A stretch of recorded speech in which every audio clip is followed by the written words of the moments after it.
Creedence Clearwater Revival. This is Democracy Now!, democracynow.org, The War and Peace Report. I'm Amy Goodman. From the CIA in the classroom, we turn now to the CIA in the boardroom. The CIA is under fire following the news it's allowing active duty operatives to work for private companies on the side. The previously undisclosed moonlighting has granted wealthy private entities such as financial firms, hedge funds, access to top-level intelligence officials. It's said to be viewed internally as a means to prevent agency defections to the private sector.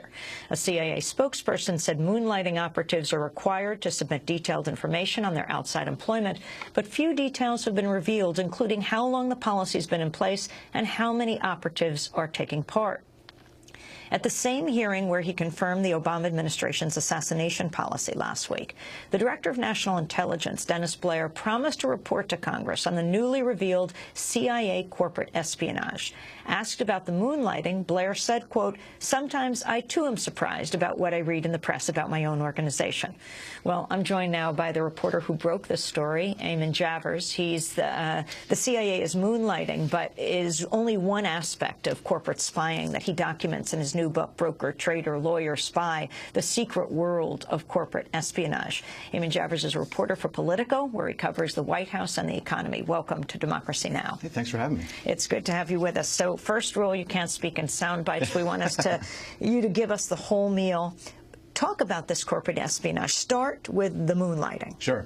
What I found out as I was doing the research for this book was that the CIA has a little-known policy in which they allow their active duty operatives to moonlight in the private sector, to take on work on nights, weekends, when they're on furlough, what have you.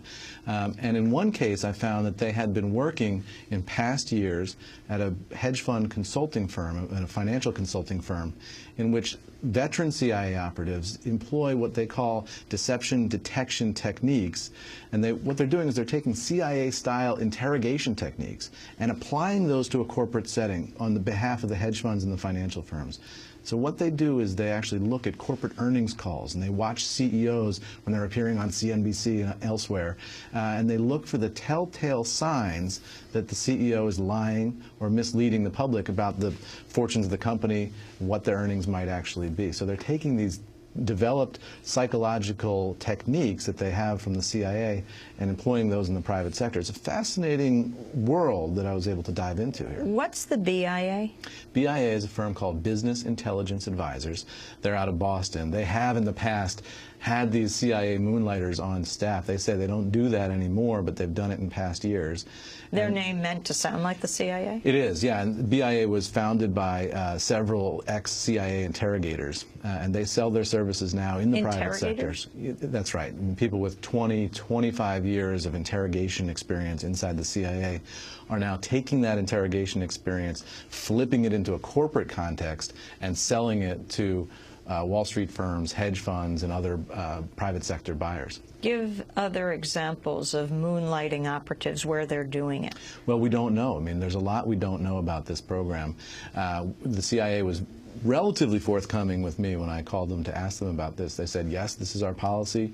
They said that in order to moonlight and work in the private sector, a CIA officer has to have approval from their boss. They have to go through a vetting process to make sure there's no conflict of interest, there's no danger to national security here.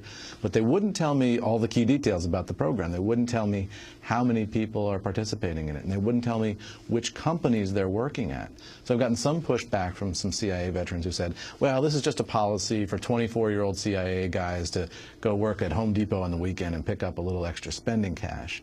But we don't know until the CIA offers more details about this, as the Director of National Intelligence promised last week they would.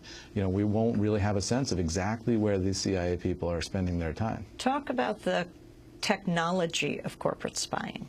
Yeah, what I found in the corporate espionage world, I mean, what you tend to find are retired CIA, British MI5, even some Russian KGB guys. There's a Russian firm in Northern Virginia, which is all ex-Soviet military intelligence guys who are now working in the private sector.